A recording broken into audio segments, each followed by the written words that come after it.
One thing about mustard trees and mulberry trees, well, maybe more appropriately, they're not really large trees. They're more like large shrubs, I'm told anyway, is that they're not particularly tall, but despite that, they have these very wide and deep root systems. And in those days, in the days of Jesus, when you would dig a cistern or a well, you did not want to plant one of those trees anywhere near it because they have a tendency to form root systems that will penetrate the well and damage or destroy it. And because of that extensive root system for both of those large shrubs, it makes it basically impossible to yank those things up by the stump or the trunk. But Jesus tells us in our first parable that even if your faith is as small as a mustard seed itself, and they are small, you could take the tree that grows from it and not only pull it up, roots and all, but it would obey you and plant itself in the ocean, where one wouldn't think it grows naturally. And Jesus's point is that faith can do things that are supernatural, things that we would think are technically impossible, but through the power of God, they can be accomplished. Now, today's is a very short gospel, an even shorter parable, but it's powerful. Remember, the disciples had asked, "Lord, increase our faith." Now, when we use the word faith, we typically mean belief, sort of like making up your mind to accept something without hard physical evidence, like maybe anyway. We all believe in God, even though most of us haven't seen him. And the word does mean that, but it can also mean something else, trust. Like, is someone faithful? Can you put your faith in them? We would say, can you trust them? It's more than simply believing someone. It's also kind of an act of entrusting yourself to them and trusting their word and their good intentions. And so in our first parable, when the disciples ask, increase our faith, they're really praying there for more trust, their belief in God and in his power and in his might, that would be increased in them. The question assumes that they already have faith, but that faith can grow. And so the apostles are saying, Lord, grow our faith. Help us to increase our belief and trust in you. And they're clearly looking at their missions and thinking there is no way they're going to accomplish that which has been set before them. But faith is not given to us to help us through difficult tasks or hard work, because it's more like a relationship of trust and love. And it happens when we open ourselves to receive another's life and giving our life to another. And faith is not really so much accepting particular ideas or how much or how strongly we believe in Jesus's words or actions, though that can be a part of it. When we speak about a married couple's faithfulness to each other, we aren't really talking about whether they believe or agree with each other's ideas or even particular understandings of their marriage. They're faithful to each other because of the fact that they live a life of giving themselves to each other in love and in trust.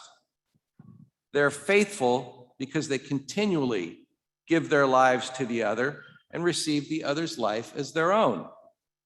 They're faithful because they carry with themselves that one relationship of marriage to the other wherever they go, in all that they do, and in all that they are. And it's the same thing in our faith relationship with Jesus Christ. Now, our faith relationship with Jesus will not change the circumstances of our lives, but it will change us. It will not protect us from pain and difficulties in our lives, and it does not undo the past or guarantee a particular outcome in this life. But faith is the way and the means through which we face and deal with the circumstances of life and its difficulties and its losses, its joys and successes, and its opportunities and its possibilities. Faith, then, is how we live, the lens through which we see ourselves, others, and the world. And it's the standard by which we speak and act. Our faithfulness means that no matter where we go, no matter what circumstances we face, no matter what we do it all in a relationship with the God who creates, loves, sustains, and redeems us, the God who destroyed death and brought life and immortality to a fallen world. So the question is not so much how much faith we have, like the apostles asked, but rather how we are living the faith that we do have.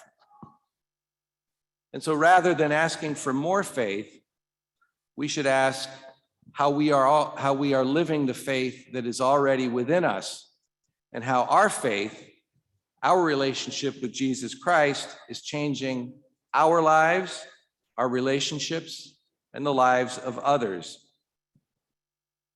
Now, if you've been baptized, and I think most of us have, the little mustard seed of faith has already been planted within you. It's already there. And that would be Jesus Christ himself. And remember, he has withheld nothing from us. We already have enough, and so we don't need more faith. Our job is to respond in the faith that is already there to Christ, the little mustard seed, a relationship that's been planted at some point in the past. So today we celebrate the baptisms of three beautiful little ones. Maggie Rose, where is she? There. Lucia and Kaya. There. She's not looking at me now. Today, they will each receive their little mustard seeds through the action of water and the Holy Spirit, who will bring Jesus Christ himself to them. It will be a new life for them and a lot more responsibility for their parents as they now begin to raise our new little Christians in the faith of the church. The church at large, and in particular this community of St. Charles, shares in your joy and happiness.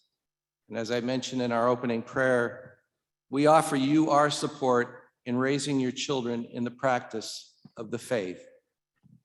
May God grant that their tiny mustard seed faiths develop wide and deep root systems that cannot be pulled out as they grow to become faithful disciples and witnesses to the gospel.